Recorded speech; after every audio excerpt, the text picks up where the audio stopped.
Kampung Carangpulang, Desa Cikarawang, Kecamatan Dramaga kembali menjadi perhatian Forkopimda Dramaga. Di kampung ini terdapat pembibitan dan petani melon minion atau melon golden yang sedang viral, selain rasanya manis di atas angka 11. Saat masa panen terlihat warna kuning yang menggantung dalam setiap pohon, bahkan sempat juga para konsumen berkunjung dan memetik langsung buah sesuai keinginan, kecil maupun besar.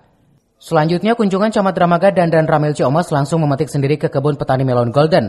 Tentunya Desa Cikarawang selain dikenal dengan jambu kristal, kini buah hortikultura melon minion menambah peningkatan ekonomi warga sekitar. Bahkan Camat Dramaga akan mengenalkan ke dinas terkait.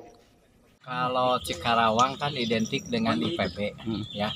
Di IPB ada Cikarawang, di Cikarawang ada IPB. Makanya untuk prospek pertanian di Cikarawang tanahnya udah sangat baik.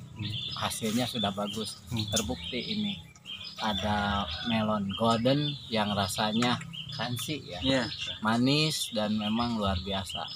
Saya sebelum kesini saya pernah melihat jambu kristal. Sekian banyak jambu kristal di berbagai tempat, yang paling enak itu dari sini, sama crunchy-nya karena unsur hara di tanahnya itu sangat luar biasa. Dari Dramaga, Kabupaten Bogor, Iman Abdurrahman melaporkan.